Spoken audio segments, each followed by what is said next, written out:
Hello friends, welcome to Nishira vlogs.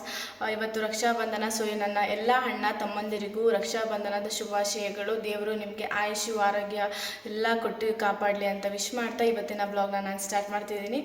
ಇವತ್ತಿನ ವ್ಲಾಗ್ನ start ಮಾಡೋದಕ್ಕೂ ಮುಂಚೆ ನಾನು 2 ವಿಷಯಕ್ಕೆ ನಿಮಗೆ ಕ್ಲಾರಿಫಿಕೇಷನ್ನ ಕೊಡಬೇಕು ಅಂತ ಅಂದ್ಕೊಂಡಿದ್ದೀನಿ. ಏನಪ್ಪ ಅಂತ ಅಂದರೆ, ಒಂದು, ನಾನು KSIC ಸಿಲ್ಕ್ ಸ್ಯಾರಿಗಳದ್ದು ವ್ಲಾಗ್ನ ಮಾಡಿದಾಗ ಪ್ರೈಸ್ನ ಹೇಳಿರಲಿಲ್ಲ. ಯಾಕೆ ಅಂತ ಅಂದರೆ ಅದು ನಮ್ಮ ಅತ್ತೆ ಸೀರೆಗಳು. ನಾನು ವ್ಲಾಗ್ ಮಾಡಿದಂಥ ಟೈಮಲ್ಲಿ ನಮ್ಮ ಅತ್ತೆ ಮನೆಯಲ್ಲಿರಲಿಲ್ಲ. ಸೀರೆ ಎಲ್ಲ ನನಗೆ ಕೊಟ್ಟು ಹೊರಗಡೆ ಹೋಗಿದ್ರು. ಹಾಗಾಗಿ ನಾನು ಅದ್ರದ್ದು ಪ್ರೈಸನ್ನು ತಿಳ್ಕೊಬೇಕಾಗಿತ್ತು. ತಿಳ್ಕೊಂಡಿರಲಿಲ್ಲ, ವ್ಲಾಗ್ನ ಮಾಡಿದ್ದೆ. ಸೊ ನೀವೆಲ್ಲ ನನಗೆ ಕಮೆಂಟ್ ಮಾಡಿದ್ದೀರಾ. ತುಂಬ ಜನ ನನಗೆ ಕಮೆಂಟ್ ಮಾಡಿದ್ದೀರಾ ಸೀರೆ ಪ್ರೈಸ್ ಎಷ್ಟು ಏನೋ ಅಂತ. ಸೊ ಖಂಡಿತ ನನಗೆ ಗೊತ್ತಿಲ್ಲ. ನಿಮ್ಮ ಕಮೆಂಟ್ಸಲ್ಲೆಲ್ಲ ಬಂದಾಗ ನಾನು ಮತ್ತೆನೇ ಕೇಳಿದೆ ಸೀರೆದು ಪ್ರೈಸ್ಗಳೆಲ್ಲ ಎಷ್ಟು ನೆನಪಿದೆಯಾ ಅಂತ. ಸೊ ಅವ್ರ ತುಂಬ ವರ್ಷ ಹಿಂದೆಯಿಂದ ತೊಗೊಂಡಿದ್ರಲ್ಲ, ಹಾಗಾಗಿ ಅವ್ರಿಗೆ ಎಕ್ಸಾಕ್ಟ್ ಪ್ರೈಸ್ ನೆನಪಿಲ್ವಂತೆ. ಸೊ ಹಾಗಾಗಿ ನಾನು ಅದನ್ನು ನಿಮ್ಮ ಹತ್ರ ಶೇರ್ ಮಾಡೋಕ್ಕಾಗ್ತಾಯಿಲ್ಲ. ಪ್ರೈಸ್ ಎಷ್ಟು ಅನ್ನೋದು ಅವ್ರಿಗೂ ನೆನಪಿಲ್ಲ. ಹಾಗಾಗಿ ಅದನ್ನು ನಿಮ್ಮ ಹತ್ರ ಹೇಳೋಕ್ಕಾಗ್ತಾ ಇಲ್ಲ. ಸೀರೆಗಳಾಗಿರ್ಬೋದು, ಜ್ಯುವೆಲರೀಸ್ ಆಗಿರ್ಬೋದು, ಡ್ರೆಸ್ ಆಗಿರ್ಬೋದು, ನಾವು ವ್ಲಾಗ್ನ ಮಾಡ್ತಿದ್ದೀವಿ ಅಂತ ಅಂದಾಗ ಸೊ ಅದ್ರ ಪ್ರೈಸ್ನ ನಾವು ಮೆನ್ಷನ್ ಮಾಡಬೇಕು. ಖಂಡಿತ ಹೌದು, ಇಲ್ಲ ಅಂತ ನಾನು ಹೇಳಲ್ಲ. ಬಟ್ ನಾನು ಆ ವ್ಲಾಗ್ನ ಮಾಡಿದಂಥ ಟೈಮಲ್ಲಿ ನಮ್ಮ ಅತ್ತೆ ಮನೆಯಲ್ಲಿರಲಿಲ್ಲ. ನಾನು KSIC ಸಿಲ್ಕ್ ಸ್ಯಾರಿಗಳದ್ದು ವ್ಲಾಗ್ನ ಸ್ಟಾರ್ಟ್ ಮಾಡಿದಾಗ ನಮ್ಮ ಅತ್ತೆ ಮನೆಯಲ್ಲಿರಲಿಲ್ಲ, ಎಲ್ಲ ಹೊರಗಡೆ ಹೋಗಿದ್ರು. ಹಾಗಾಗಿ ನಾನು ಪ್ರೈಸ್ನ ತಿಳ್ಕೊಳ್ಳೋಕ್ಕಾಗಿರಲಿಲ್ಲ. ನನ್ನ ಕಮೆಂಟ್ ಬಂದಾಗ ನಾನು ಮತ್ತೇನು ಕೇಳಿದೆ, ಖಂಡಿತ ಪ್ರೈಸ್ಗಳೆಷ್ಟು ನಾನು ಅದನ್ನು ಹೇಳಬೇಕು ವ್ಯೂವರ್ಸ್ಗೆ ಅಂತ. ಬಟ್ ಅವ್ರು ನನಗೆ ಏನು ಹೇಳಿದ್ದು ಅಂದರೆ, ತುಂಬ ವರ್ಷಗಳಿಂದ ನಾನು ತೊಗೊಂಡಿರ್ತೀನಿ, ಯಾವ ಸೀರೆಗಳಿಗೆ ಎಷ್ಟು ಕೊಟ್ಟಿರ್ತೀನಿ ಪ್ರೈಸ್ ಅನ್ನೋದು ಖಂಡಿತ ನಂಗೆ ನೆನಪಿಲ್ಲ ಅಂತ. ಸೊ ರೀಸೆಂಟಾಗಿ ತೊಗೊಂಡಿರೋ ಸೀರೆಗಳ್ದಾರೆ ಪ್ರೈಸ್ನ ಹೇಳ್ಬೋದು. ತುಂಬ ವರ್ಷಗಳಿಂದ ತೊಗೊಂಡು ಇಟ್ಕೊಂಡಿರುವಂಥ ಸೀರೆಗಳದ್ದು ಪ್ರೈಸ್ ಕೇಳಿದ್ರೆ ಹೇಳೋಕ್ಕೆ ಕಷ್ಟ ಆಗುತ್ತೆ. ಸೊ ಹಾಗಾಗಿ ಅದರ ಪ್ರೈಸ್ ಇವತ್ತು ನಾನು ಹೇಳೋಕ್ಕಾಗ್ತಿಲ್ಲ, ಸಾರಿ ಅದಕ್ಕೋಸ್ಕರ. ಬಟ್ ನೆಕ್ಸ್ಟ್ ಟೈಮ್ ಈ ಥರ ಮಿಸ್ಟೇಕ್ಸ್ ಆಗದಿರೋ ಥರ ನಾನು ನೋಡ್ಕೊತೀನಿ. ನೆಕ್ಸ್ಟ್ ಟೈಮ್ ನಾನು ವ್ಲಾಗ್ನ ಮಾಡ್ತು ಅಂತ. ಇವಾಗ ಅದೆಲ್ಲ ಮುಗೀತಲ್ಲ, ಆ ವ್ಲಾಗ್ಸ್ ಎಲ್ಲ ಮುಗೀತು. ಸೊ ನೆಕ್ಸ್ಟು ಈ ಥರ KSIC ಸ್ಯಾರಿಗಳದ್ದು ವ್ಲಾಗ್ನ ನಾನು ಸ್ಟಾರ್ಟ್ ಮಾಡಿದಾಗ ಅಥವಾ ಬೇರೆ ಸೀರೆಗಳದ್ದು ಸ್ಟಾರ್ಟ್ ಮಾಡಿದಾಗ ಖಂಡಿತ ಅದನ್ನು ಪ್ರೈಸ್ ಕೂಡ ನಾನು ನಿಮ್ಮ ಹತ್ರ ಶೇರ್ ಮಾಡ್ತೀನಿ. ಆ್ಯಂಡ್ ಇನ್ನೂ ಒಂದು ಕ್ಲಾರಿಫಿಕೇಷನ್ ಏನು ಅಂತ ಅಂದರೆ, ನಾನು ಗೋಲ್ಡ್ ಜ್ಯುವೆಲರಿ ಶಾಪಿಂಗ್ ಮಾಡಿದ್ದೀನಿ. ಬಟ್ ಅದರಲ್ಲಿ ನಾನು ಏನು ಶಾಪ್ ಮಾಡಿದ್ದೀನಿ ಅನ್ನೋದನ್ನು ರಿವೀಲ್ ಮಾಡಿರಲಿಲ್ಲ. ಯಾಕೆ ಅಂದರೆ ಅದನ್ನು ಗಿಫ್ಟ್ ಕೊಡೋದಕ್ಕೆ ಅಂತಲೇ ನಾನು ತೊಗೊಂಡಿದ್ದೆ, ಹಾಗಾಗಿ ರಿವೀಲ್ ಮಾಡಲಿಲ್ಲ. ನಂದು ಒಂದು ಮಿಸ್ಟೇಕ್ಸ್ ಇದೆ ಇದರಲ್ಲಿ. ನಾನು ಇದನ್ನು ಗಿಫ್ಟ್ ಕೊಡೋದು ನನ್ನ ಮಗಳಿಗೆ ಗಿಫ್ಟ್ ಕೊಡೋಕ್ಕೆ ಅಂತ ನಾನು ತೊಗೊಂಡಿದ್ದು. ಅಂದರೆ ರಕ್ಷಾಬಂಧನ ಸ್ಪೆಷಲ್ ಇರೋದ್ರಿಂದ ನನ್ನ ಮಗನ ಕಡೆಯಿಂದ ನನ್ನ ಮಗಳಿಗೆ ಗಿಫ್ಟ್ ಕೊಡ್ಸೋಣ ಅಂತ ನಾನು ಗಿಫ್ಟ್ ಶಾಪ್ ಮಾಡಿದ್ದೆ, ಗೋಲ್ಡ್ ಶಾಪ್ ಮಾಡಿದ್ದು. ಆದರೆ ಏನಾಯ್ತಪ್ಪ ಅಂತ ಅಂದರೆ, ನಾನು ಕನ್ಫ್ಯೂಷನ್ ಮಾಡ್ಕೊಂಡಿದ್ದೆ. ಅಂದರೆ 12th ರಕ್ಷಾಬಂಧನ ಇದೆ ಅಂತ ಹೇಳಿ ನಾನು, ಅಂದರೆ ಮಂಡೇ ರಕ್ಷಾಬಂಧನ ಇದೆ ಅಂತ ಹೇಳಿ ಫ್ರೈಡೇ ಹೋಗಿ ಶಾಪ್ ಮಾಡ್ಕೊಬಂದು ಸಂಡೇ ಆ ವ್ಲಾಗ್ನ ನಾನು ರಿವೀಲ್ ಮಾಡಿದ್ದೆ. ಸಂಡೇ ಆ ವ್ಲಾಗ್ನ ನಾನು ಶೇರ್ ಮಾಡಿದ್ದೆ. ಬಟ್ ನನಗೆ ಮಂಡೇನೇ ಗೊತ್ತಾಗಿದ್ದು ರಕ್ಷಾಬಂಧನ ಇರೋದು 12th ಅಲ್ಲ 19th ಅಂತ. ಸೊ ಹಾಗಾಗಿ ನಾನು ಅದನ್ನು ಸ್ವಲ್ಪ ಲಾಂಗ್ ಗ್ಯಾಪ್ ಆಯಿತು, ಏನು ತೊಗೊಂಡಿದ್ದೆ ಅಂತ ಹೇಳೋಕ್ಕಾಗಿರಲಿಲ್ಲ. ಸುಮನಾ ಮೂರ್ತಿ ಅಂತ ನನಗೆ ಕಮೆಂಟ್ ಮಾಡಿದ್ದಾರೆ, ಏನು ತೊಗೊಂಡಿದ್ದೀರಾ ತೋರಿಸ್ಬೇಕಲ್ವ ಅಂತ. ನನ್ನ ಕನ್ಫ್ಯೂಷನಿಂದ ಆ ವ್ಲಾಗ್ನ ಬೇಗ ಶೇರ್ ಮಾಡಿದೆ. ಐ ಆಮ್ ರಿಯಲಿ ಸಾರಿ. ನನಗೆ ನಿಜವಾಗ್ಲೂ ತುಂಬ ಮಿಸ್ಟೇಕ್ ಮಾಡ್ಕೊಬಿಟ್ಟಿದ್ದೆ. ನಾನು 12th ಇದೆ ರಕ್ಷಾಬಂಧನ ಅಂತ, ಬಟ್ ಅದಿರೋದು 19th ಅಂತ ನನಗೆ 12th ಗೊತ್ತಾಗಿತ್ತು. 12th ಮಾರ್ನಿಂಗ್ ನಾನು ರಕ್ಷಾಬಂಧನಕ್ಕೋಸ್ಕರ ಎಲ್ಲ ಪ್ರಿಪೇರ್ ಮಾಡ್ತಿದ್ದೆ, ನನ್ನ ಮಕ್ಕಳಿಗೆ ಸೆಲೆಬ್ರೇಷನ್ ಮಾಡಿಸೋಣ ಅಂತ. ಸೊ ಆ ಟೈಮಲ್ಲೇ ನನಗೆ ಗೊತ್ತಾಗಿದ್ದು ಅದಿರೋದು 19th ಅಂತ. It was my mistake. So I am really sorry Sumana Murthy ಅವರೇ. ಬಟ್ ಇವಾಗ ರಕ್ಷಾಬಂಧನ ಇದೆ, ಇವತ್ತು ರಕ್ಷಾಬಂಧನ ಇದೆ. ನನ್ನ ಮಗಳು ಸ್ಕೂಲ್ಗೆ ಹೋಗಿದ್ದಾಳೆ. ಅವಳು ಸ್ಕೂಲಿಂದ ಬಂದಿದ್ದ ತಕ್ಷಣವೇ ನಾನು ಅವಳಿಗೆ ಸೆಲೆಬ್ರೇಷನ್ ಎಲ್ಲ ಮಾಡಿ, ನಾನು ಏನು ಅವಳಿಗೋಸ್ಕರ ಗಿಫ್ಟ್ ಕೊಡೋಕ್ಕೆ, ನನ್ನ ಮಗನ ಮೂಲಕ ಅವಳಿಗೆ ಗಿಫ್ಟ್ ಕೊಡೋಕ್ಕೆ ಏನು ತಂದಿದ್ದೀನಿ ಅಂತ ನಾನು ಸೆಲೆಬ್ರೇಷನ್ ಆಗಿದ ತಕ್ಷಣ ನಾನು ತೋರಿಸ್ತೀನಿ. ಅದಕ್ಕೂ ಮುಂಚೆ ನಾನು 2 ಗೋಲ್ಡ್ ಶಾಪ್ ಮಾಡಿದ್ದೆ. ಒಂದನ್ನು ನಾನು ನನ್ನ ಮಗಳಿಗೆ ಅಂತ ಗಿಫ್ಟ್ ಪ್ಯಾಕ್ ಮಾಡಿಸಿದ್ದೀನಿ ಆಲ್ರೆಡಿ. ಸೊ ಇನ್ನೊಂದನ್ನು ನಾನು ಶಾಪ್ ಮಾಡಿದ್ದೀನಿ, ಅದನ್ನು ನಾನು ಇವಾಗ ನಿಮ್ಮ ಜೊತೆ ಶೇರ್ ಮಾಡ್ತೀನಿ. ಒಂದನ್ನು ನಿಮ್ಮ ಹತ್ರ ಶೇರ್ ಮಾಡ್ತೀನಿ ನಾನು ಏನು ಶಾಪಿಂಗ್ ಮಾಡಿದ್ದೀನಿ ಅಂತ. ಸೊ ನೋಡಿ, ನಾನು ನಂದಿ ಜ್ಯುವೆಲರ್ಸಲ್ಲಿ ಶಾಪ್ ಮಾಡಿದ್ದೀನಿ. ನಿಜವಾಗ್ಲೂ ತುಂಬ ಒಳ್ಳೊಳ್ಳೆ ಕಲೆಕ್ಷನ್ಸ್ ಇದೆ, ಚೆನ್ನಾಗಿ ಸಿಕ್ತು ನನಗೆ. ಬಟ್ ನಾನು ಒಂದು ಶಾಪ್ ಮಾಡಬೇಕು ಅಂತ ಹೋಗಿದ್ದಿದ್ದು. ಬಟ್ ಅನ್ಫಾರ್ಚುನೇಟ್ಲಿ ನಾನು 2 ಶಾಪಿಂಗ್ ಮಾಡ್ಕೊಂಡು ಬಂದಿದ್ದೀನಿ. ನೋಡಿ, ಇದು ಬ್ರೇಸ್ಲೆಟು. ಸೊ ಬ್ರೇಸ್ಲೆಟು, ಈ ಥರ ಬ್ರೇಸ್ಲೆಟ್ ಇರಲಿಲ್ಲ ನನ್ನ ಹತ್ರ. ಆ್ಯಕ್ಚುಲಿ ನಾನು ಒಂದು ಶಾಪ್ ಮಾಡಬೇಕು ಅಂತ ಹೋಗಿದ್ದಿದ್ದು, ಯಾವುದಾದ್ರೂ ಒಂದು ತೊಗೊಳ್ಳೋಣ ನನ್ನ ಮಗಳಿಗೆ ಅಂತ. ನಾನು ಅಂದ್ಕೊಂಡು ಹೋಗಿದ್ದು 5 to 6 ಗ್ರಾಮಲ್ಲಿ ಒಂದು ಬ್ರೇಸ್ಲೆಟ್ ತೊಗೊಳ್ಳೋಣ ಅಂತ ಅಂದ್ಕೊಂಡಿದ್ದೆ. ಬಟ್ ನನಗೆ ಈ ಬ್ರೇಸ್ಲೆಟ್ ಸಿಕ್ತು. ನಾನು ಎಕ್ಸ್ಪೆಕ್ಟ್ ಮಾಡಿದ್ದೆ, ನಾನು ಯಾವ ವೆಯ್ಟಲ್ಲಿ ತೊಗೋಬೇಕು ಅಂತ ಅಂದ್ಕೊಂಡಿದ್ದೆ ಆ ವೆಯ್ಟಲ್ಲಿ ಖಂಡಿತ ನನಗೆ ಬ್ರೇಸ್ಲೆಟ್ ಸಿಗಲಿಲ್ಲ. ಸೊ ಹಾಗಾಗಿ ನಾನು 2 ತೊಗೊಂಡೆ. ಇದು ನನಗಾಗುತ್ತೆ ಅಂತ ನನ್ನ ಹತ್ರ ಈ ಥರ ಡಿಸೈನ್ಸ್ ಇರಲಿಲ್ಲ. ನನ್ನ ಹತ್ರ ಈ ಡಿಸೈನ್ಸಲ್ಲಿ ಬ್ರೇಸ್ಲೆಟ್ ಇರಲಿಲ್ಲ. ಸೊ ನನಗೆ ನೋಡಿದ ತಕ್ಷಣ ಇಷ್ಟ ಆಯಿತು, ತೊಗೊಂಡೆ. ಇದ್ರ ವೆಯ್ಟ್ ಬಂದು 3.5 ಗ್ರಾಮ್ ಇದೆ ಇದು. ಸೊ ಇನ್ನೊಂದು ಕೂಡ ಬ್ರೇಸ್ಲೆಟೇ, ಬಟ್ ಏನು ಬ್ರೇಸ್ಲೆಟು ಯಾವ ಡಿಸೈನಲ್ಲಿದೆ ಅನ್ನೋದನ್ನು ನಾನು ನಿಮಗೆ ಆಮೇಲೆ ತೋರಿಸ್ತೀನಿ. ಯಾಕೆ ಅಂದರೆ ಅದು ಸೆಲೆಬ್ರೇಷನ್ ಆದಮೇಲೆ ನಾನು ನಿಮಗೆ ತೋರಿಸ್ತೀನಿ. ಅದು ನನ್ನ ಮಗಳಿಗೋಸ್ಕರ ತಂದಿರೋದು.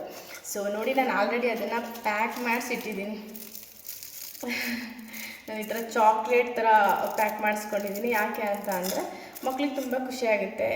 ಚಾಕ್ಲೇಟ್ ಇರ್ಬೋದೇನೋ ಅಂತ ಎಕ್ಸ್ಪೆಕ್ಟ್ ಮಾಡ್ತಾಳೆ ನನ್ನ ಮಗಳು. ಸೊ ಹಾಗಾಗಿ ನಾನು ಇದನ್ನು ಚಾಕ್ಲೇಟ್ ಥರ ಪ್ಯಾಕ್ ಮಾಡಿಸಿ ಇಟ್ಕೊಂಡಿದ್ದೀನಿ, ಅವಳಿಗೆ ಕೊಡೋಣ, ನನ್ನ ಮಗನ ಮೂಲಕ ಕೊಡೋಣ ಅಂತ. ಸೊ ಅದು ಅಲ್ಲದೆ ಮಕ್ಳಿಗೆ ಈ ಥರ ಎಲ್ಲ ಗೋಲ್ಡ್ ಎಲ್ಲ ಕೊಟ್ಟರೆ ನಿಜವಾಗ್ಲೂ ತುಂಬ ಖುಷಿ ಆಗಲ್ಲ ಅವರು. ಹಾಗಾಗಿ ಡಾಮ್ಸ್ದು ಕೂಡ ಒಂದು ಪೆನ್ಸಿಲ್ ಸೆಟ್ಟನ್ನು ನಾನು ತೊಗೊಂಡಿದ್ದೀನಿ. ಈ ಥರದ್ದೆಲ್ಲ ಕೊಟ್ಟರೆ ನನ್ನ ಮಗಳು ನಿಜವಾಗ್ಲೂ ತುಂಬ ಖುಷಿ ಪಡ್ತಾಳೆ.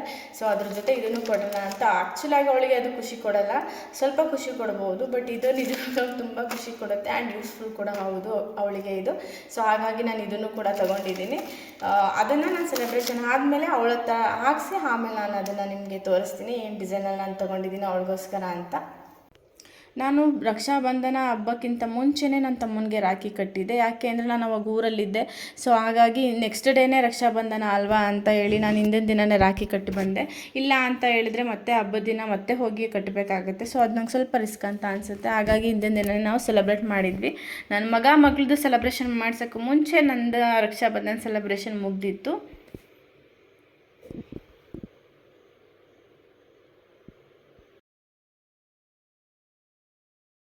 ನಾನು ಲಾಸ್ಟ್ ವೀಕು ಬೆಂಗಳೂರಿಗೆ ಹೋಗಿದ್ದೆ. ಒಂದು ಮ್ಯಾರೇಜ್ ಫಂಕ್ಷನ್ ಇತ್ತು. ಸೊ ಹಾಗಾಗಿ ಮದುವೆಗೆ ಅಂತ ಬ್ಯಾಂಗ್ಳೂರಿಗೆ ಹೋಗಿದ್ದೆ. ಸೊ ಅಲ್ಲೇ ಪ್ರೀತಿಗೂ ಕೂಡ ರಾಖಿ ಕಟ್ಟು ಬಂದಿದ್ದೆ. ಯಾಕೆ ಅಂದರೆ ಅವನ ಹಬ್ಬ ಇವಾಗೆಲ್ಲ ಮುಗ್ದೋಗಿರುತ್ತೆ, ಮತ್ತು ನಾವೆಲ್ಲ ಸಿಗೋದು ಇನ್ನೂ 1 ಮಂತು ಆಗ್ಬೋದು, 2 ಮಂತು ಆಗ್ಬೋದು. ಸೊ ಹಾಗಾಗಿ ಬಿಫೋರ್ ನಾನು ಅವನಿಗೂ ಕೂಡ ರಾಖಿ ಕಟ್ಟು ಬಂದಿದ್ದೆ. ರಾಖಿನ ಹಬ್ಬ ಆಗೋವರೆಗೂ ತೆಗಿಬಾರ್ದು ಅಂತ ಹೇಳಿದ್ದೆ. ಸೊ ಹಾಗಾಗಿ ಅವ್ನು ಸ್ಟಿಲ್ ಹಾಗೆ ಇಟ್ಕೊಂಡಿದ್ದಾನೆ, ತೆಗ್ದಿಲ್ಲ. 1 ಮಂತ್ ಆದರೂ ತೆಗಿಯಲ್ಲ ಅಂತ ಹೇಳಿದ್ದ.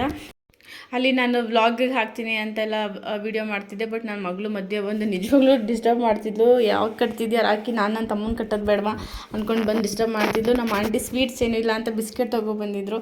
ಸೊ ಸ್ವೀಟ್ ಇದೆ ಅಂತ ತಿಳ್ಕೊ ಅಂತ. ಸೊ ಚೆನ್ನಾಗಿತ್ತು ಸೆಲೆಬ್ರೇಷನು, ಖುಷಿ ಆಯಿತು. ಯಾಕಂದರೆ ಫೆಸ್ಟಿವಲ್ ಆದಮೇಲೆ 1 ಮಂತ್ 2 ಮಂತೆಲ್ಲ ಆದಮೇಲೆ ಸಿಕ್ತಕ್ಕ ರಾಖಿ ಕಟ್ಟೋದು ಅಷ್ಟು ಖುಷಿ ಕೊಡೋಲ್ಲ. ಸೊ ನಾನು ಯಾವಾಗಲೂ ಅಷ್ಟೇ, ಅವನು ಹಾಸ್ಟೆಲಲ್ಲಿದ್ದ ಆವಾಗಲೂ ಅಷ್ಟೇ, ನಾನು ಬಿಫೋರೇ ಅವನ ನೋಡೋಕ್ಕೆ ನಮ್ಮ ಆಂಟಿ ಅಂಕಲ್ ಮತ್ತು ನನ್ನ ತಂಗಿ ಎಲ್ಲ ಹೋಗೋರು, ಅವ್ರ ಹತ್ರ ಕೊಟ್ಟು ಕಳಿಸ್ತಾ ಇದ್ದೆ. ನಾನು ಯಾವತ್ತೂ ನನ್ನ ಇಬ್ಬರು ತಮ್ಮಂದರಿಗೂ 1 ವರ್ಷನೂ ರಾಖಿನ ಮಿಸ್ಸೇ ಮಾಡಿಲ್ಲ, ರೆಗ್ಯುಲರಾಗಿ ಕಟ್ಕೊಂಡು ಬರ್ತಿದ್ದೀನಿ. ಅದಂತೂ ತುಂಬಾ ಖುಷಿ ಆಗುತ್ತೆ ನನಗೆ. ಸೊ ನೋಡಿ, ನನ್ನ ಮಗಳು ಮಧ್ಯೆ ಬಂದು ಎಷ್ಟು ಡಿಸ್ಟರ್ಬ್ ಮಾಡ್ತಿದ್ದಾಳೆ ಅಂತ. ಯಾವಾಗಲೂ ಅಷ್ಟೇ ನಾನು ಇಬ್ಬರು ಮಕ್ಕಳು ಹಾಗೆ, ನಾನು ಏನಾದ್ರು ವ್ಲಾಗ್ ಮಾಡ್ತಿದ್ದೀನಿ ಅಂತ ಏನಾದರೂ ವಿಡಿಯೋ ಮಾಡೋಕ್ಕಿಲ್ಲ. ನನ್ನ ಮಕ್ಳಿಗೂ ಅಷ್ಟೇ ಏನೋ ಒಂಥರ ಖುಷಿ ಅಂತ ಅನಿಸುತ್ತೆ ನಾನು ಈಗ ವ್ಲಾಗೆಲ್ಲ ಮಾಡೋದು. ಸೊ ಅದು ನೋಡಿದಾಗೆಲ್ಲ ಅವರು, ನನ್ನ ಮಗಳು ಅಷ್ಟೇ ಮಧ್ಯೆ ಬರ್ತಾನೆ ಇರ್ತಾಳೆ. ನನ್ನ ಮಗ ಅಂತೂ ನಾನು ವ್ಲಾಗ್ ಮಾಡೋಕ್ಕೆ ಹೋದರೆ ಸಾಕು, ಹಾಯ್ ಅಂದ್ಕೊಂಡು ಬರ್ತಾನೆ. ಬಟ್ ಕ್ಯಾಮ್ರಾ ಮುಂದೆ ಬಾ ಅಂತ ಹೇಳಿದ್ರೆ ಖಂಡಿತ ಬರಲ್ಲ, ಅವಾಗ ಏನೂ ಮಾತಾಡೋಲ್ಲ. ಬಟ್ ಕ್ಯಾಮ್ರಾ ಹಿಂದೆ ಹಾಯ್ ಅಂತ ಹೇಳ್ತಾನೆ. ಚೆನ್ನಾಗಿ ಅನಿಸುತ್ತೆ ನನ್ನ ಮಕ್ಕಳು ಆ ಥರ ಎಲ್ಲ ಆಟ ಆಡೋದು. ಸೊ ನನ್ನ ಇಬ್ಬರು ತಮ್ಮಂದಿರಿಗೂ ನಾನು ರಾಖಿ ಕಟ್ಟಿ ಆಯಿತು.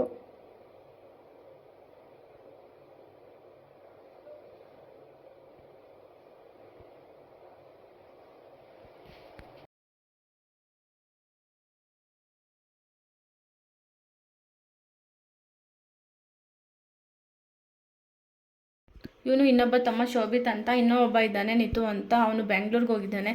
ಹಾಗಾಗಿ ಈ ವರ್ಷ ಇನ್ನೂ ಸಿಕ್ಕಿಲ್ಲ ಅವನು ನನಗೆ. ಸೊ ನನ್ನ ಮಗಳು ರೆಡಿಯಾಗಿದ್ದಾಳೆ. ಇದೇ ಅವಳ ಔಟ್ಫಿಟ್ ಹೇಗಿದೆ ಅಂತ ಕಮೆಂಟ್ ಮಾಡಿ ಹೇಳಿ. ಸೊ ನಾನು ರಕ್ಷಾಬಂಧನ ಸೆಲೆಬ್ರೇಟ್ ಮಾಡೋಣ ಅಂತ ಎಲ್ಲನೂ ರೆಡಿ ಮಾಡಿ ಇಟ್ಕೊಂಡಿದ್ದೆ. ಸೊ ಇವಾಗ ನೋಡಿ, ಇದು ಗಿಫ್ಟ್ ಕೂಡ ರೆಡಿಯಾಗಿದೆ ನನ್ನ ಮಗಳು ಕೊಡೋಕ್ಕೆ. ಗಿಫ್ಟಿನ ಅವಳು ನೋಡಿಲ್ಲ. ಸೆಲೆಬ್ರೇಷನ್ ಮಾಡೋದಕ್ಕೂ ಮುಂಚೆನೇ ಅವರಿಬ್ಬರು ಪೂಜೆ ಮಾಡಲಿ ಅಂತ ಅವ್ರಿಗೆ ಹೇಳಿದೆ. ಅವರಿಬ್ಬರು ಪೂಜೆ ಮಾಡ್ತಿದ್ದಾರೆ. ನೋಡಿ ನನ್ನ ಮಗಳು ಶ್ಲೋಕ ಹೇಳ್ಕೊಂಡು ಹೇಗೆ ಪೂಜೆ ಮಾಡ್ತಾಳೆ ಅಂತ. ರಾಮಭದ್ರಾಯ ರಾಮಚಂದ್ರಾಯ ವೇದಸೆ ರಘುನಾಥಾಯ ಸೀತಾಯ ಪತೆ ನಮಃ.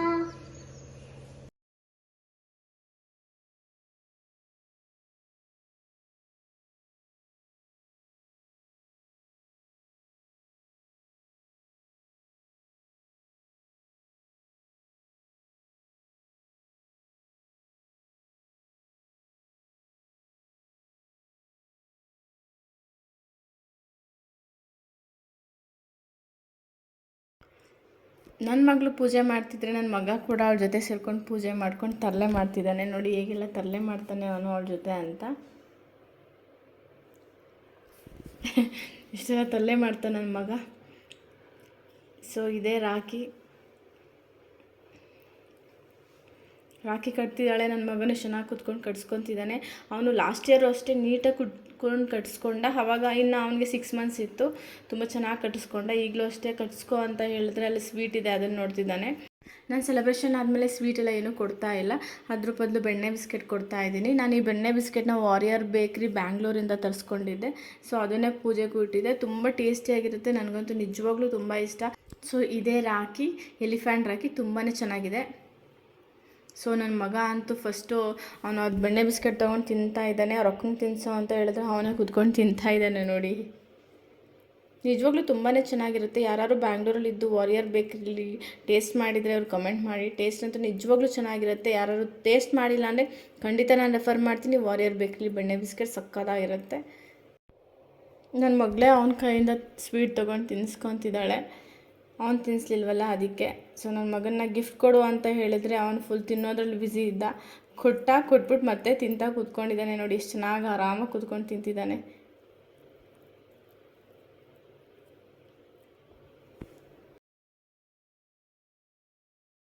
ನನ್ನ ಮಗ ಅವಳು ಸ್ಕೂಲಿಂದ ಬಂದಿದ್ದ ತಕ್ಷಣ ಅಕ್ಕ ಅಂತ ಓಡೋಗಿ ಮುದ್ದು ಮಾಡಿ ಹಗ್ ಮಾಡಿ ಕಿಸ್ ಕೊಡ್ತಾನೆ.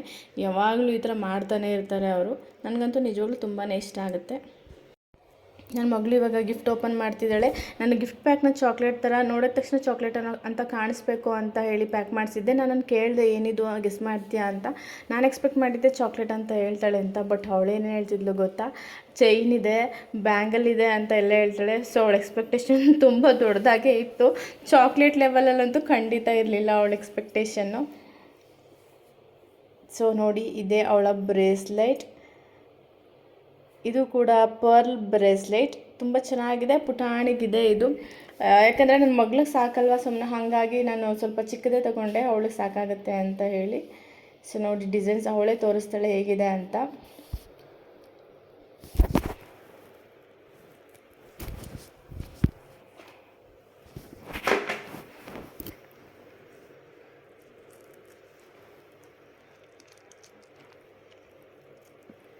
ನೋಡಿ, ಡಿಸೈನ್ ಅವಳೇ ತೋರಿಸ್ತಿದ್ದಾಳೆ.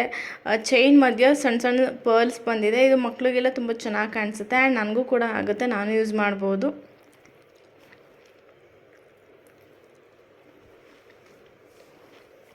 ಅವಳಿಗಂತೂ ನಿಜವಾಗ್ಲೂ ತುಂಬಾ ಇಷ್ಟ ಆಯಿತು. ನೋಡಿ ಅವಳೆಷ್ಟು ಖುಷಿ ಪಡ್ತಿದ್ದಾಳೆ ಅಂತ. ಯಾವ ಗಿಫ್ಟ್ ಇಷ್ಟ ಆಯಿತು ನಿಮಗೆ? ಎರಡು ಇಷ್ಟ ಆಯಿತಾ? ಜಾಸ್ತಿ ಯಾವ್ದು ಇಷ್ಟ ಆಯಿತು? ಜಾಸ್ತಿ ಎರಡು ಇಷ್ಟ ಆಯಿತಾ? ಓಕೆ, ಹ್ಯಾಪಿನಾ? ಹೆಂಗಿತ್ತು ರಕ್ಷಾಬಂಧನ್? ಸೆಲೆಬ್ರೇಟ್ ಮಾಡಿದ್ದು ಇಷ್ಟ ಆಯಿತಾ?